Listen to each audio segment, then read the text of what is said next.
All righty, thank you for being friendly today.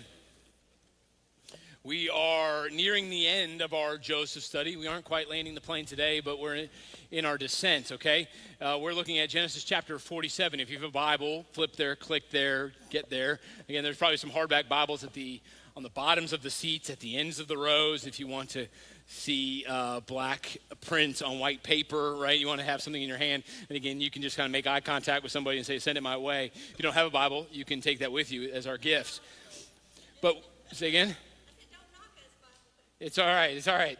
We are looking at Genesis chapter 47, but it's kind of a unique part of the story. It's probably a little bit more about Jacob than it is Joseph. But let me kind of like remind us all of some of the things that we've covered in this journey. How about that? So I'm going to give you kind of a Cliff Notes summary of all the things of Joseph up to this point. Well, we met Joseph in Genesis actually chapter 37. We meet him when he's 17 years old. We learned that Joseph's story is actually a subset of Jacob's story. We learned that there are actually 11 Taldots of Genesis, meaning that's the Hebrew word for generations. There are 11 kind of generational distinctions or narratives, and Joseph's is a subset of Jacob's. In fact, Genesis 37 starts talking about Jacob. Now, Joseph is 17 years old. He is part of a pretty big family. There's 12 sons. And we learn that Joseph receives dreams and visions from God that indicate that one day that he is going to be a ruler over his family. He has two dreams, both that says that he is going to one day be in a place of influence or place of power. When he shares this with his family, it actually isn't received well. Right? He tells his brothers, basically, one day I'm going to be your boss. Now, that, in addition with the fact that Jacob favors Joseph over the rest of the brothers, it actually produces this really toxic mess of great resentment and bitterness in the other 11 brothers. So much so that in Genesis chapter 37, we know that they plot against Joseph. They want to kill him. They end up throwing him into a pit. They decide, well, let's not kill him. Let's just sell him off into slavery. They sell him to the Ishmaelites, who one day sell him to Egypt. So they sell him to the Ishmaelites sell him to Egypt. And then we see, as the story goes on, that Joseph is bought by a man named Potiphar. Potiphar is probably second, third in command in Egypt. He's captain of the guard. Joseph is basically the person responsible for the household of Potiphar. And this young boy kind of grows up in this household. But he doesn't just grow physically. He grows in wisdom, stature, influence, leadership, and in kind of a knowledge of Egypt. As he grows, in a sense, there's a weird power dynamic that begins to take place between him and Potiphar's wife. Right? It seems to be that she desires now Joseph. Joseph is a handsome man. He's a powerful man, and she wants him. Now, in one moment, she says, come with me, sleep with me. I want it now. And he ends up running out of the household. He leaves his coat behind, and he flees. Well, she makes an accusation. She's a woman scorned, and she tells her husband and Egyptian authorities, hey, this guy tried to rape me. Well, obviously, Joseph is arrested. He's thrown in prison. He is ascended, and now he has fallen again. And it's kind of the theme at the beginning of Joseph's life. There's an ascension, and then he falls. He kind of rises in power, and then it's all kind of pulling or stripped from him. It's kind of over and over again. Now he's at the bottom once more. He's in a new type of pit.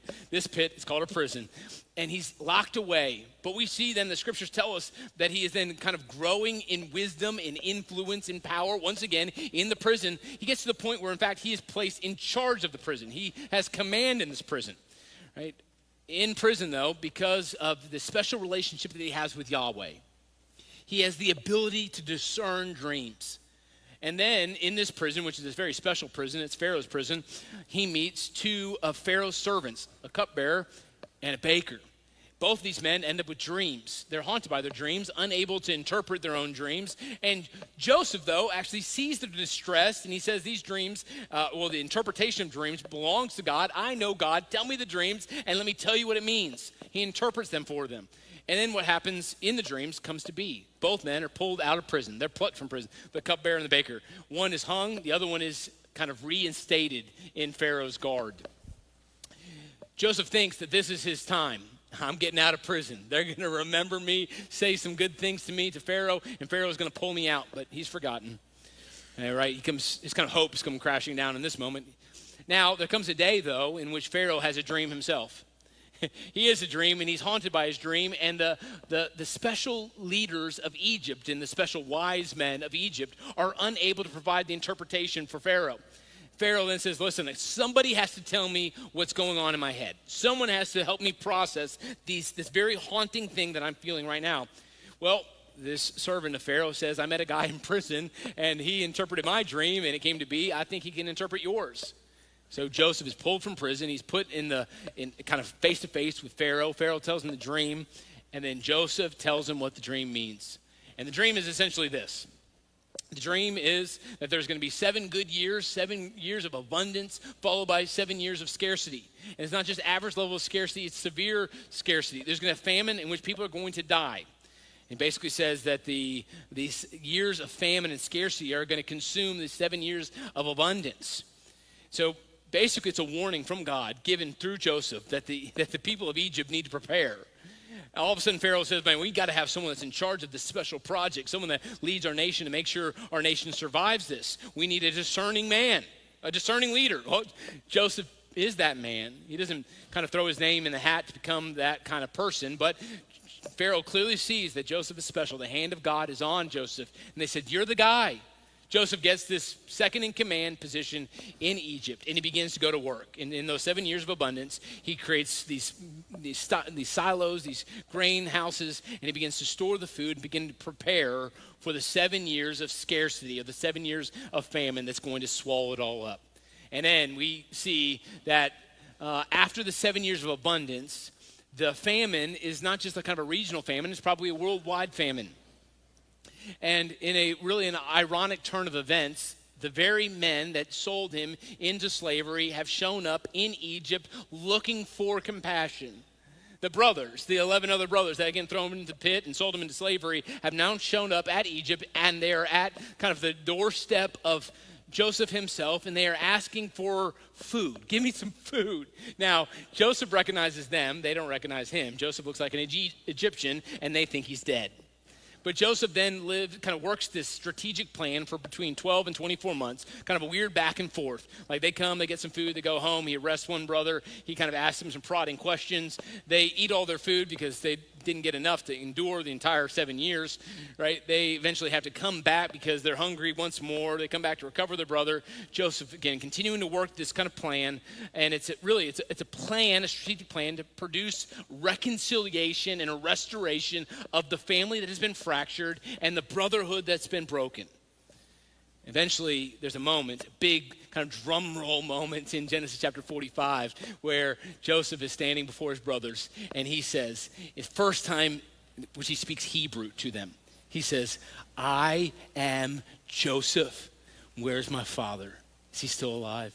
It's a remarkable moment. Every moment before that moment is a moment where he speaks Egyptian, and there's an interpreter that is actually taking that and converting it to Hebrew for his brothers. Now he speaks Hebrew language directly to them, shocks the man. The men are terrified. Oh my goodness, this is Joseph. Their world is shook, but Joseph has forgiven these men. He is operating in a compassionate way towards these men. He is providing grace upon grace to these brothers. And he tells them, don't be afraid. In fact, you need to go get my father and go get the household and come back to Egypt. And you guys need to live here. I need you to leave Canaan and come and live in Egypt, because this is a really bad famine. We're all going to die if we are not near these resources. And so in Genesis chapter 46, we see that these men, the household of Jacob, are actually making their way towards Egypt. And you can see that this really small nation, the households of Jacob, the people of Israel, are about 70 people. They making their way into Egypt. And now we find ourselves in Genesis chapter 47. This is the next chapter. Cool? Let's read. Genesis 47, starting in verse 1, it says, so Joseph went in and told Pharaoh, my father and my brothers with their flocks and herds and all that they possess have come from the land of Canaan. They are now in the land of Goshen. And from among his brothers he took 5 men and presented them to Pharaoh. Pharaoh said to his brothers, what is your occupation? And they said to Pharaoh, your servants are shepherds, as our fathers were. They said to Pharaoh, we have come to sojourn in the land, for there is no pasture for your servants' flocks, for the famine is severe in the land of Canaan. And now, please let your servants dwell in the land of Goshen. Then Pharaoh said to Joseph, your father and your brothers have come to you. The land of Egypt is before you. Settle your father and your brothers in the best of the land. Let them settle in the land of Goshen. And if you know any able men among them, put them in charge of my livestock. Verse 7, then Joseph brought in Jacob, his father, and stood him before Pharaoh. And Jacob blessed Pharaoh. And Pharaoh said to Jacob, how many are the days of the years of your life? And Jacob said to Pharaoh, the days of the years of my sojourning are 130 years. Few and evil have been the days of the years of my life, and they have not attained to the days of the years of the life of my fathers in the days of their sojourning. And Jacob blessed Pharaoh and went out from the presence of Pharaoh. Then Joseph settled his father and his brothers and gave them a possession in the land of Egypt, in the best of the land, in the land of Ramses, as Pharaoh had commanded. And Joseph provided his father, his brothers, and all his father's household with food according to the number of their dependents. Verse 13, now there was no food in all the land, for the famine was very severe, so that the land of Egypt and the land of Canaan languished by reason of the famine. And Joseph gathered up all the money that was found in the land of Egypt and in the land of Canaan in exchange for the grain that they bought. And Joseph brought the money into Pharaoh's house. And when the money was all spent in the land of Egypt and in the land of Canaan, all the Egyptians came to Joseph and said, give us food. Why should we die before your eyes? For our money is gone. Joseph answered, well, give your livestock, and I will give you food in exchange for your livestock if your money is gone. So they brought their livestock to Joseph, and Joseph gave them food in exchange for the horses, the flocks, the herds, and the donkeys. And he supplied them with food in exchange for all of their livestock that year. And when that year was ended, they came to him the following year and said, we will not hide from my lord that our money is all spent. The herds of our livestock are my lord's. There is nothing left in the sight of my lord but our bodies and our land. Why should we die before your eyes, both we and our land? Buy us and our land for food, and we with our land will be servants to Pharaoh. And give us seed that we may live and not die, and that the land may not be desolate. So Joseph bought all of the land of Egypt for Pharaoh, for all the Egyptians sold their fields because the famine was severe on them. The land became Pharaoh's. As for peoples, he made servants of them from one end of Egypt to the other. Only the land of the priests did he not buy, for the priests had a fixed allowance from Pharaoh and lived on the allowance that Pharaoh gave them. And therefore they did not sell their land. Then Joseph said to the people, behold, I have this day bought you and your land for Pharaoh. Now here is a seed for you, and you shall sow the land. And at the harvest you shall give a fifth to Pharaoh, and 4/5 shall be your own, as seed for the field, and for food for yourselves, and for your households, and food for your little ones. And they said, you have saved our lives. May it please my Lord, we will be servants to Pharaoh. So Joseph made it a statute concerning the land of Egypt, and it stands to this day that Pharaoh should have the fifth. The land of the priests alone did not become Pharaoh's. Thus Israel settled in the land of Egypt, in the land of Goshen, and they gained possessions in it. They were fruitful and multiplied greatly. If you have a physical Bible, you may underline that verse 27. And Jacob lived in the land of Egypt 17 years. So the days of Jacob, the years of his life, were 147 years.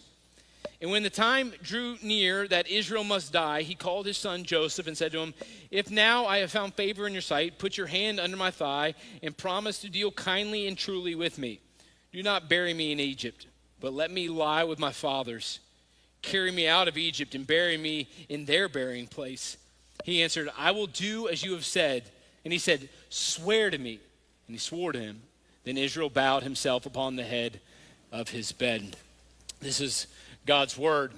Now, before we kind of dive in and inspect, it's always really good to remind ourselves that this is a real story with real people in a real place and time, and these are a real part of our geography. Sometimes we forget the realness of the story, and because we lose realness, we lose relevancy.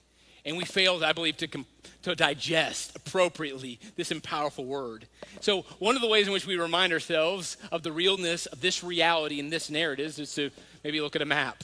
Actually, I wanted to show you, again, about these journeys. You can see, again, this is Canaan to your right. Again, this is Israel's kind of promised land, per se.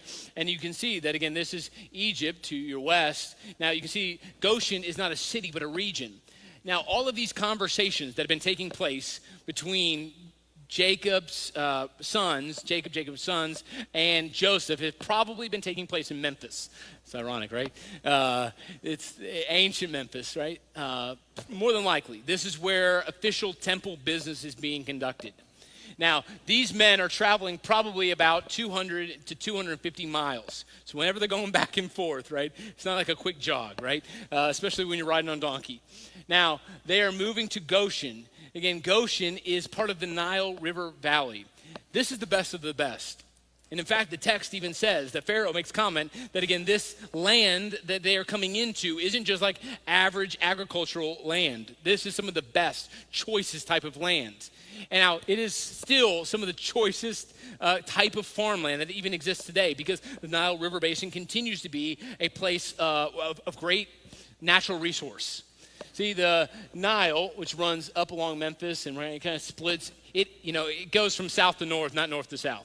Some people automatically think it comes out of the Mediterranean. It's actually flowing into the Mediterranean. It's coming out of Ethiopia and Sudan. There's a blue Nile and the white Nile. They converge together. The river gets really strong, and then it comes through pretty much an arid desert. Right? And it's pretty remarkable that everything along this Nile River is really flourishes. And so there's great agriculture that comes. Now, part of the reason why this is such a resource-rich environment is because it is drawing minerals from the hillsides of Ethiopia and Sudan. That the mountains and these hills provide mineral resources, kind of a dark black silt that kind of gets carried by the river, and it kind of washes out. The river floods from time to time, and actually the spillover makes this land choice property. Here's what I'm getting at. God has given the best of the best to his people. He didn't give them average land. He didn't give them careful land, right? They've just left promised land. They've left promised land, and some might think that, again, that they're having to sacrifice for a time while God continues to work his plan. We know that Egypt is kind of an incubator to the nation of Israel. That they come into this land, they're small little tribe, kind of nomadic people of 70, right? And they've made this great sacrifice. They've left this choice, promised property that God has guaranteed is going to be the place where he develops them into a nation. Right? And they've made this sacrifice for this time, but it's amazing that as they live in a foreign land, as immigrants and exiles, that God is still providing great care to them, giving them the best of the best for them to live on. It's pretty remarkable that in the midst of a time when they feel like they're making a great sacrifice, they're actually living in great abundance. Now, so the realness is very important to this. Now, when I look at Genesis chapter 47, I see there's a couple of different sections. And I'm not talking about the editorial sections that are in our Bible, but there are some major themes and sections that we can kind of learn from in these 31 verses. Now, the first section is a section about Joseph. The section 1 is that we see that Joseph operates with incredible leadership, and he operates with incredible character. Section 1 shows that Joseph is choosing honor and accountability in his leadership. Now, these are verses 1 through 6. People ask, or people might wonder, why in the world is Joseph presenting 5 of his brothers to meet face-to-face with Pharaoh, right? He says he chooses 5 representatives of his family, and then he's now presenting them to meet Pharaoh. So they can be eyeball to eyeball. There can be some kind of direct connection or direct meeting. Now, I believe there's 2 reasons why that Joseph is actually orchestrating and organizing this meeting here. One is honor, but it's also accountability. It is both honor and accountability. See, Pharaoh has provided a sense of care for Joseph's family. In fact, when Pharaoh learns that, again, Joseph's family are alive, like his father still is alive and the brothers are still alive, he says to them, go bring them these resources, bring them this abundance, tell them to come and live in the land of Egypt. They can dwell in the countryside. I promise that all of the resources and all of the wealth of Egypt can be at their disposal. That's a pretty generous Pharaoh. especially for a polytheistic man that does not acknowledge the power of Yahweh. Right? He's saying that you can have it all, right? God is obviously providing a favor for his people through this lost man. So now in this moment, I believe that Joseph is trying to honor his boss by presenting his brothers and presenting his family so that he can meet for themselves. See what I've done. See who I've brought to you. Shake hands, guys. I want you guys to know each other personally. I don't want you just kind of know them through me. I want you to know them for yourselves. But in addition to the honor, I believe it's also accountability. Joseph's he's second in command, right? The text actually makes it pretty clear to us that there's nobody that's over Joseph. That he has no board of directors, no oversight group, no kind of overwatch committee that is kind of inspecting the way in which Joseph operates. And he has complete power, complete control. No one tells him no. The only one that potentially could tell him no is Pharaoh. But Pharaoh trusts him so much. Pharaoh doesn't have the ability to actually manage this project or manage the famine like Joseph. He's kind of remained silent. He just gives him a lot of leash. He's given a lot of his power away to this man. Joseph really is, he's a man that has no one to tell him no. There's no one to tell him no. And the man that could tell him no is unwilling to tell him no. And I believe that Joseph has the character to know that it's a dangerous thing when no one tells you no. That is a dangerous thing if you become a kind of leader in which there's no oversight. There is no level of accountability in your life. And I believe that Joseph is willingly choosing accountability for himself and for his leadership. I believe that's why he's presenting these 5 men, these representatives of his family, to meet with Pharaoh. I believe that Christians desperately need accountability. I was told one time that a leader without accountability is a leader destined for failure. I believe it's not just a leader that needs accountability, that every person needs accountability. I believe that every person without accountability is a person destined for failure. For most of us, though, I believe that we play fast and loose with accountability. We treat accountability as something that we need only after we've done the thing that we previously never thought we would do. That's how most of us handle accountability. Accountability is the thing that I need after I've done the thing that I previously never thought I could do. It's at that time when I've done the thing that I previously never thought I could do, then all of a sudden I say, maybe I should be accountable. Maybe because I need to rebuild trust and rebuild influence, I need to take back that which what I've given. I am now willing to embrace a system of accountability to make sure I don't ever repeat the thing that I've done in the past. It's really pretty sad.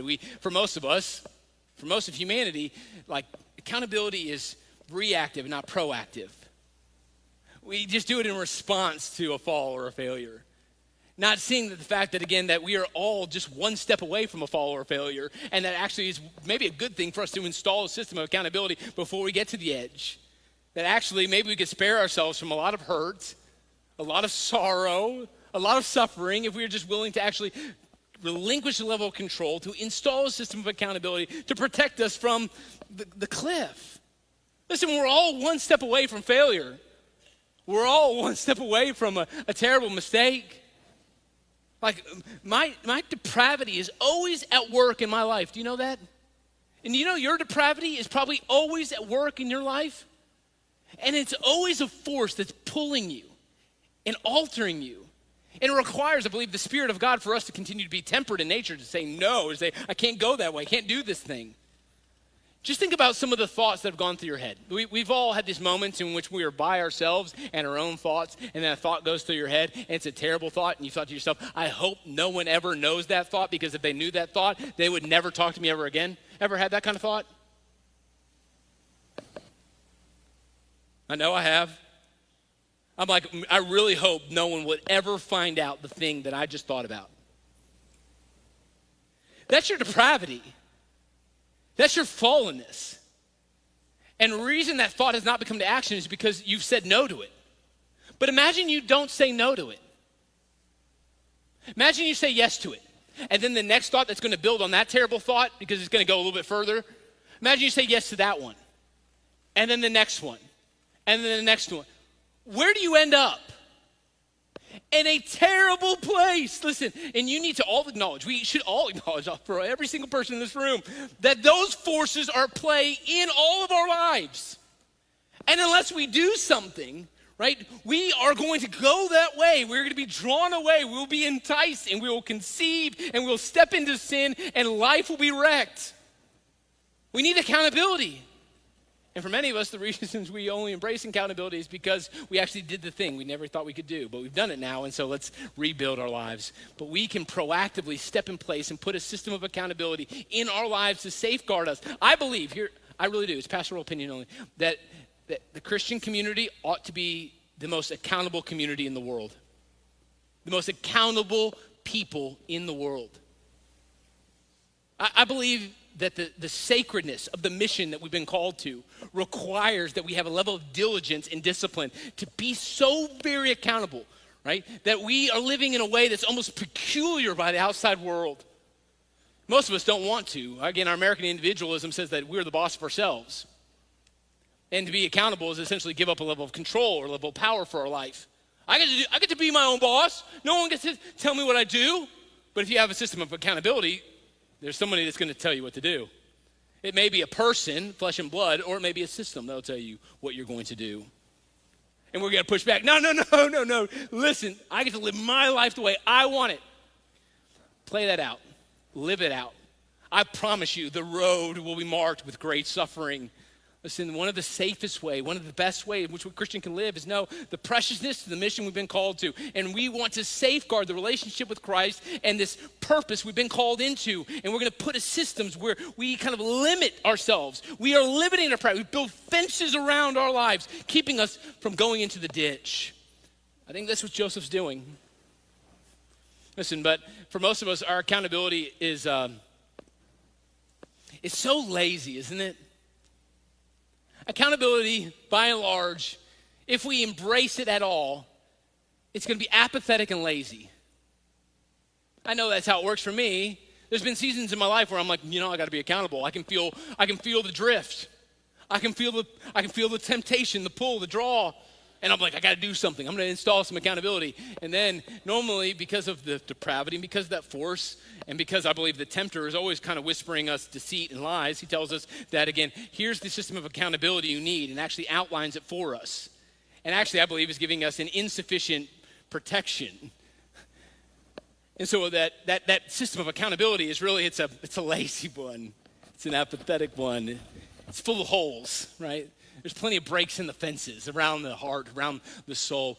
So I believe that we need next level accountability as a Christ follower. And I think we need to put some adjectives or some descriptors on the type of accountability that we're going to walk in. Okay? Here are the descriptors or the adjectives that I believe are important for us to consider when embracing systems of accountability. You want to know what they are? It's this. They ought to be radical, unusual, comprehensive, and inconvenient. I'm going to say this again. They ought to be radical, unusual, comprehensive, and inconvenient. Now, it ought to be radical because we know just how radical and just how extreme our depravity is. Right? Everyone in the room needs to be like, yes, our depravity is pretty extreme. It doesn't just cause us to stumble. No, it leads us to destruction. The thief comes to steal, kill, and destroy. That seems pretty radical, don't you think? If that is the mission of the adversary against us as a Christ follower, right, then I ought to have some kind of radical agenda or radical accountability that's trying to safeguard me from those things. Also, it ought to be unusual. See, we are aliens, sojourners. The text actually 4 different times in Genesis chapter 14 talks about them being sojourners, meaning we don't belong here. That's what it means to be a sojourner, that I am traveling through for a time. This is not my home. And all of us in this room know this world is not our home. But if this world actually makes you feel comfortable like home, in terms of they give you 2 thumbs up for the level of accountability or the system of accountability that you put in your life, you ought to be on guard. That if the world is approving of my systems of accountability, and yet this world is not my home, maybe I shouldn't trust that approval and maybe believe that this system is actually sufficient. So I want a type of accountability in my life that causes other people to look at my life and the things that I'm limiting or self-denying in, and then to say, man, that seems a little extreme. That's a little, you do what? I remember one of my friends talking about the fact that he had this system in his life where he would never be alone with the opposite sex. And he said, based on his history, right, he knew that it was necessary. It may not be necessary for everyone, but for him, he recognized he needed this. And he said there came a moment in which he was at work, and there was it was a one-on-one meeting behind closed doors with the opposite sex. And he says to the worker, I'm sorry, can you invite the assistant to come in and be in this meeting right there? And the person goes, excuse me? And he goes, I'm sorry, this is a system of accountability for my life based on my history. I think it's wise and it's best for me to have someone else present. He was met with ridicule. Are you so weak?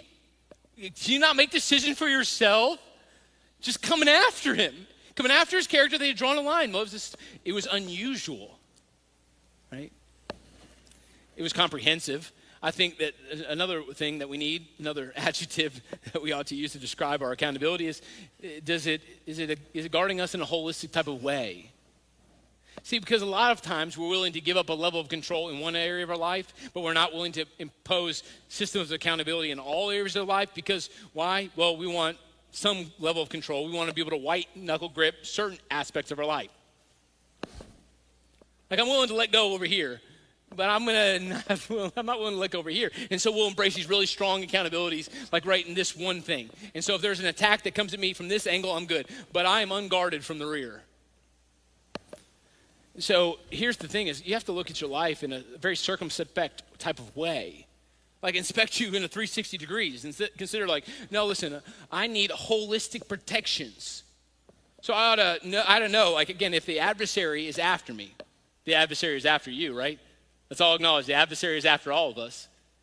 And I say, you know what? I want the system of righteousness that's going to provide a level of accountability that's going to safeguard my sexuality.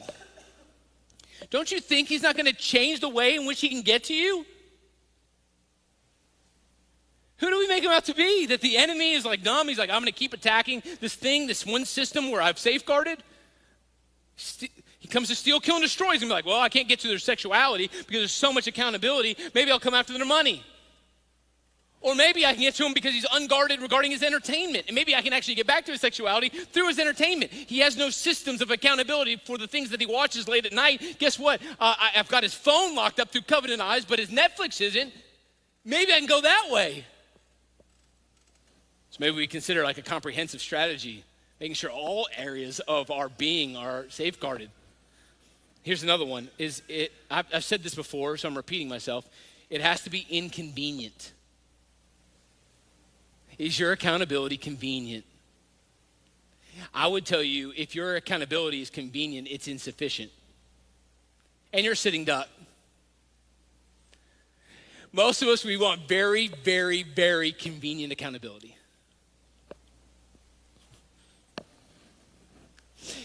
Here's the thing, most of us are going to start evaluating. I've just given you a list of descriptors, and you're going to start evaluating your own accountability right now in your head. You're like, oh, I'm thinking through my systems, thinking the ways in which I safeguard myself, and you're going to start from the top of the list and go to the bottom. Here's what you need to do. Just start at the bottom of the list and go up. I bet you can't get past inconvenient. I bet you can't get past that one. Because I bet you your levels or systems of accountability are incredibly convenient. That it's like, hey, listen, I got some passcodes on my internet to keep me protected, but you actually know the passcode or the workaround. That you got someone else that's put eyes on your bank accounts. You've provided a level of accountability to your finances, but you know that there's a secret account that they don't know about. Or that you can erase the steps you take on the internet. You can erase that history, and you have that pattern of doing these things, right? If it's convenient, it's insufficient. There ought to be some things like, man, this is really hard to do. I think regarding my technology, it's like really clumsy for me. It's really hard for me to get on the internet and be able to use the internet well because of all the things that are on my devices. And it's so very frustrating. And just when I get frustrated, I'm like, it doesn't work. The VPN in which they're routing all of my internet traffic through this, other server. And I'm like, man, this thing isn't working the way it's supposed to work. And then I'm reminded, it is inconvenient, but that's an indication to me that it's actually probably working.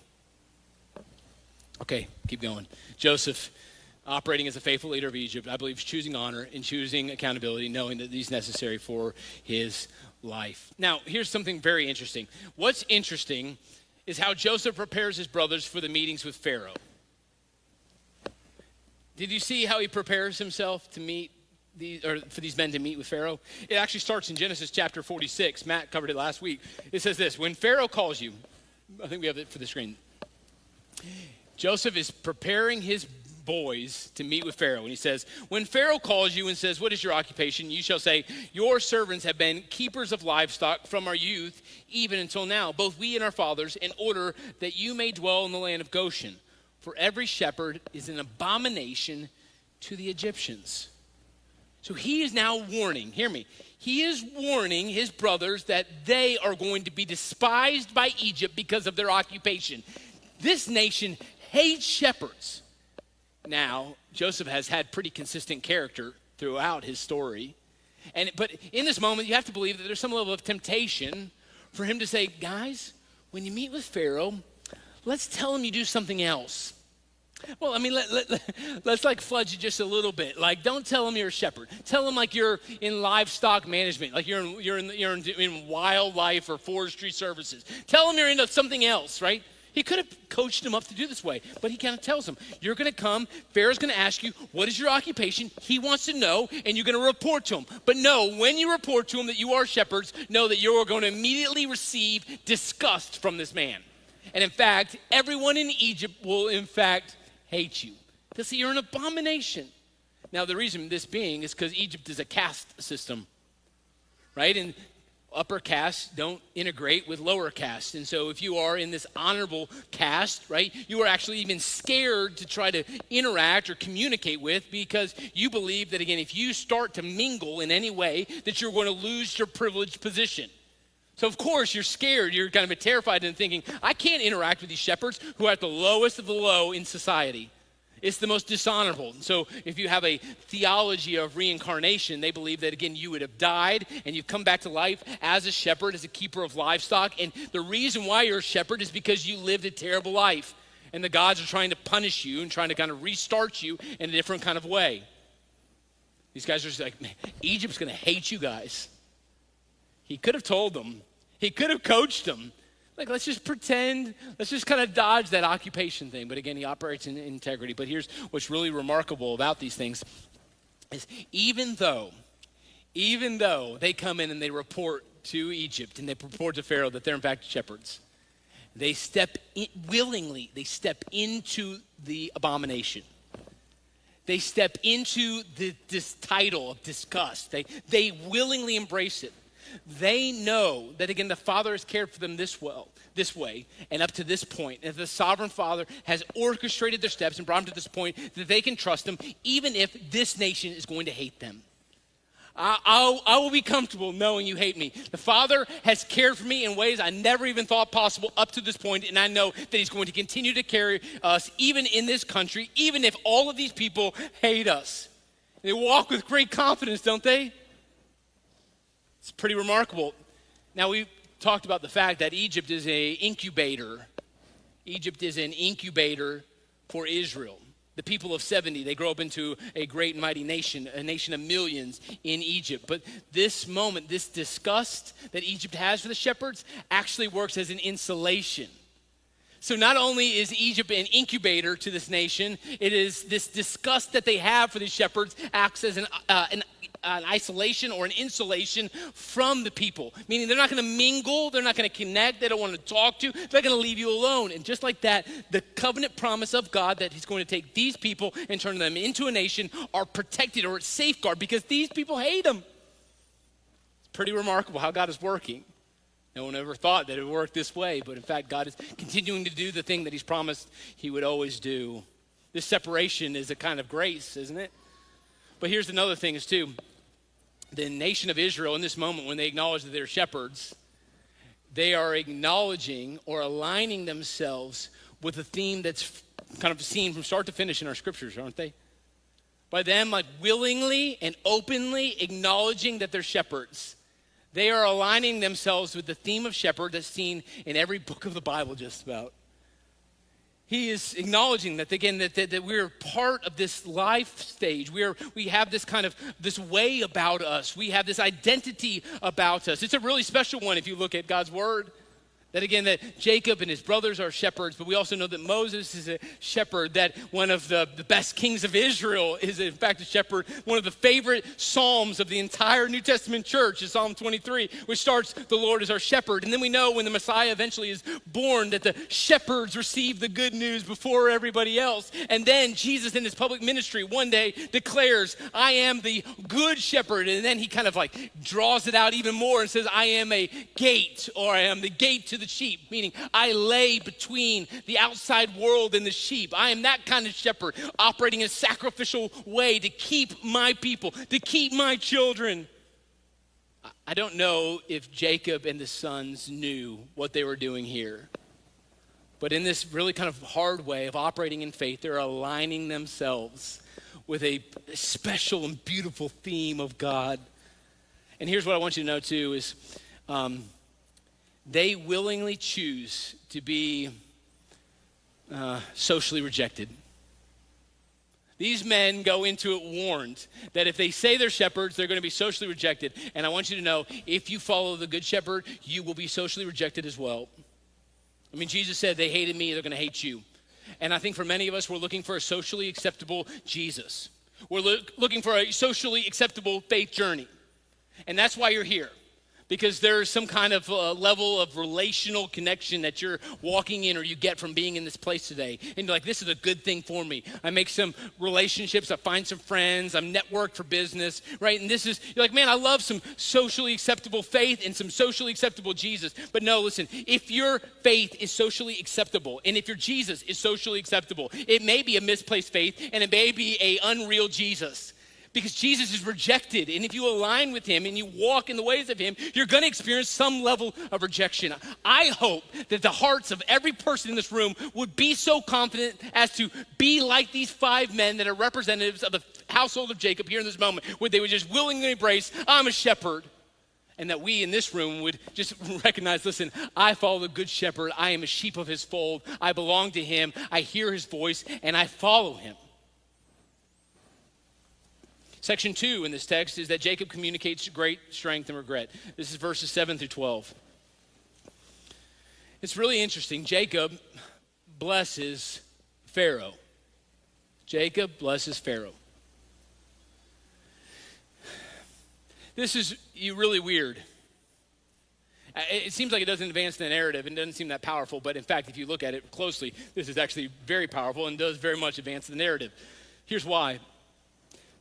See, when it comes to blessings, the higher person blesses the lower person. The more blessed person blesses the lesser blessed person. So blessings go down, they don't go up. You with me? Blessings go down, they don't go up. And here in this moment, the fact that Jacob is blessing this 130-year-old, weak and feeble immigrant is blessing the young, powerful Pharaoh, who is the leader, the most powerful man in the ancient world, says something.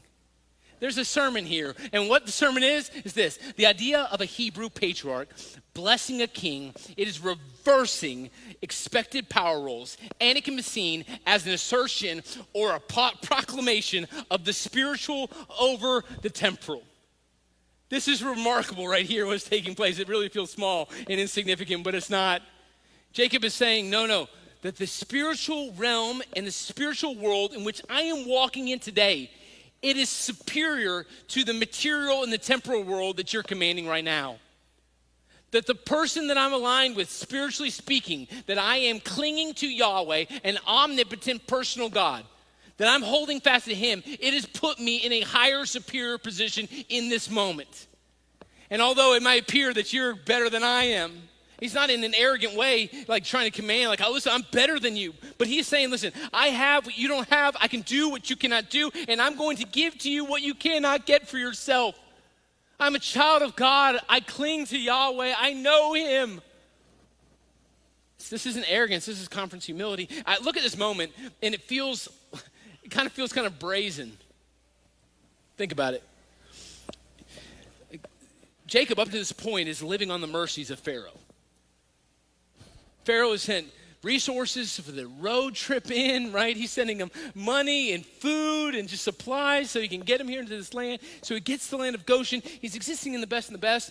Joseph organizes a meeting so his father and these 5 men can actually meet Pharaoh face to face. And in this moment, the old, feeble immigrant is presented to Pharaoh. And he says, I got a blessing for you. A blessing. You expect to bless me? You are here to bless me? Who do you think you are, right? That would feel like it would be the attitude of Pharaoh. Like, it's so brazen, so bold. And then I thought to myself, maybe this actually isn't brazen. Maybe this is a very natural way for someone to act that's very aware of the supernatural reality of an omnipotent personal God. Maybe it's not brazen. Maybe this is very natural. Maybe it's natural when someone is very aware of the supernatural reality that God is with them, knows them, and that they belong to him. And maybe the world's going to label it bold or label it brazen. But it's just really what it means to walk in the Spirit. And I want you to know this is something that all of us can do. This is something that every single person in this room can do. No matter what situation or authority or obstacle you face, despite the apparent bigness of whatever's in front of you, you can know that you are not outmatched. And although there is some maybe apparent financial superiority or material superiority, a type of superiority in influence or worldly powers, you can know because of the Spirit of God has indwelt you as a believer, that because of the spiritual realities at play, that you are not outgunned or outmatched. You can stand with great boldness and great confidence, and you can say, I can step into this moment recognizing I am higher because I am with the highest person that ever existed, is the God Most High. We have that kind of ability, that kind of access, that kind of Savior. You have that kind of Spirit in you. We're going to come into so many different moments as we feel intimidated. Like, I can't say that to them. I can't operate like I want to with them. I can't do these things.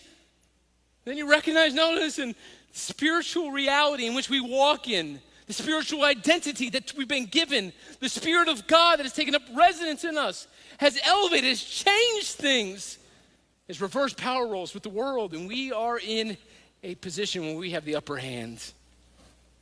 I thought to myself, what kind of faith setting exists where you can have a plumber that has the upper hand to a CEO of a Fortune 500 company? What kind of other context can exist in the world where a person that's an elementary school teacher can be spiritually richer than a bank president? What kind of faith tradition, other faith tradition, other than the Christian faith tradition, can exist in which a high school football player can have the ability to coach the head coach on eternal things? All of these are within reach. Again, if you are aligned with God and you cling to him, let's keep going. It's interesting, Pharaoh asks Joseph, what are the days of your years of your life? He basically asks him how old he is. Isn't that weird? So they meet. I'm going to provide a blessing. He goes, how old are you? How many days are the years of your life, right? It's really interesting. It seems to be that he said, well, my life is short and it's covered up in regret. He said, my days are evil. That's what flashes in front of his mind when he has to kind of evaluate his life. My life has been short, and the days have been evil. It's really interesting. Why is his life short? This dude is 130, and we know he realizes that he ends up becoming 147. That feels like a pretty long life, right? I'm like, if I get 147 years, I feel like, man, that's pretty awesome. It's not a short life. That's a really long life. Well, here's what's interesting. Antediluvian patriarchs, they lived crazy long, right? In fact, if you're reading Genesis, all pre-flood moments, you see all these characters that live like 900, 800, 700, 600 years, right? We all know, like, man, there's some wild ages that we see in the early parts of Genesis. Now, here's what's happening. In a post-diluvian reality, we recognize that the world is not being as hospitable to our flesh, to humanity. The world is changing. And you actually, if you look from the days of Noah, from the people of Noah to this moment here with Jacob, you can actually see that people's lifespan is shortening. And so we know that Abraham's father lived to be about 205 years old. And we know that Abraham lived to be about 175 years old. Isaac got to 180, but then Jacob, we know, lives to be 147 years old. How old does Joseph live to? It's 110.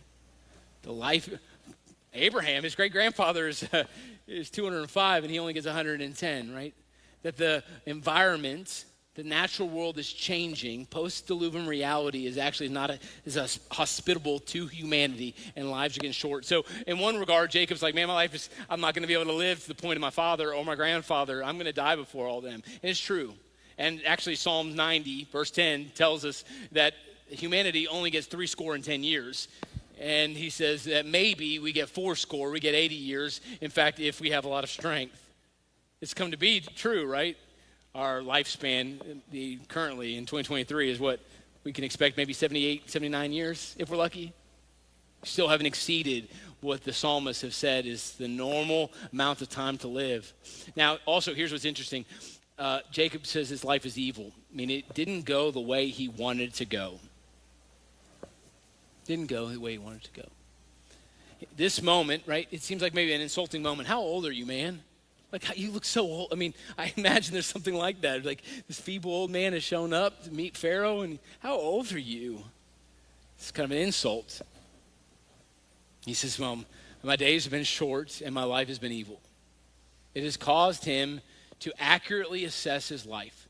Now, the grace of this text right now is it gives you a moment to assess your life. The grace that comes in this moment right now is you get to assess yourself. If you look back on your life and you look back on the days that you've lived up to this point, what would you say about them? Are you proud? Were they honorable days? Did you live for eternal significance or personal significance? Did you live to make his name known, or have you lived to make your own name known? Are you going to say, I regret those things? I'm haunted by those things. I never maximized my time, never maximized my day. The grace of this text is it causes us to reflect on the life that we've lived up to this point. And here's what I need to know. We don't need to just live with a sense of regret. If you don't like what you've done up to this point, no, you don't have to continue to walk in it. You don't have to continue to repeat it. Life can be differently.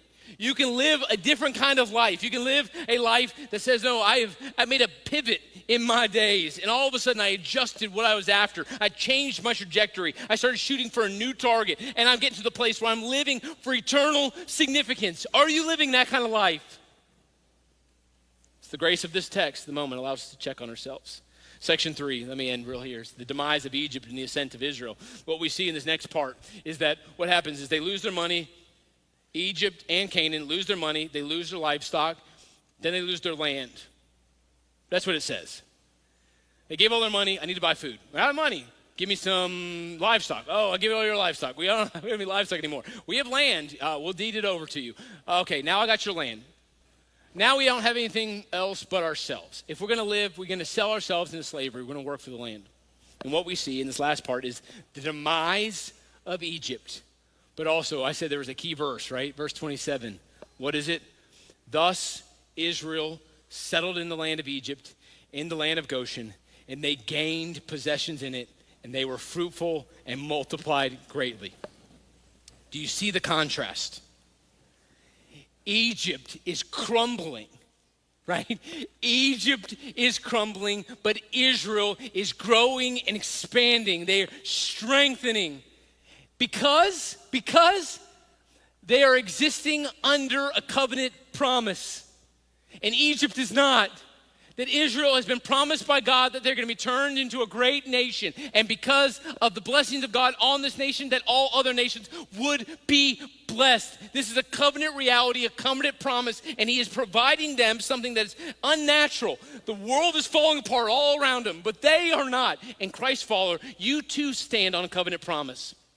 We have been brought into a new covenant that has been made possible through the blood of Jesus. And we get to stand on that covenant as well. And when the world begins to fall apart all around us, it already has, it is right now, and it will in the future. It'll continue to crumble. You can stand on a solid foundation because you have a declared word from Jesus that said, this is your identity. You are getting a royal inheritance. You are forever held by me. I've adopted you into my family. I know you. You are beheld. It's our covenant promise that we get to stand on. And guess what? Egypt is our world. The spirit of Egypt dominates our culture today. It will crumble, but we will not. If we are under the blood, we are in Christ Jesus, and we stand firm on his declared word. Do you know him? Are you standing on that covenant promise? Are you walking in victory because of the power of the Spirit in your life? If you're not, today you adjust. You surrender yourself once again. You plead the blood. You cling to the cross, and you walk under the power of the Spirit. Let's pray. Father, we thank you for your word. We thank you for Joseph. We thank you for what it says to us. And again, it's not just something that happened thousands of years ago, but it's something that happened thousands of years ago that has relevance to this moment, to this day, to this room, to this people. God, we thank you that that's your word. It is this life-giving word. It doesn't die. It doesn't fade. It doesn't kind of just drop off, that it continues to remain vibrant. Father, forgive us for treating it like an ordinary word.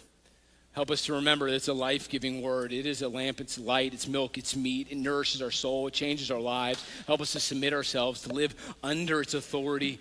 Father, to cling to it closely, knowing that it provides a new trajectory for our lives.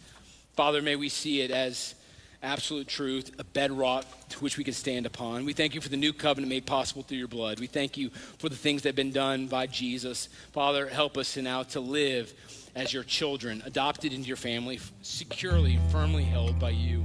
Help us to not diminish or quiet the voice of the Spirit in our lives, but to live as Spirit-dependent, Spirit-guided people. Father, we thank you so much for who you are and what you've done. Be with us now. We pray all these things in your name.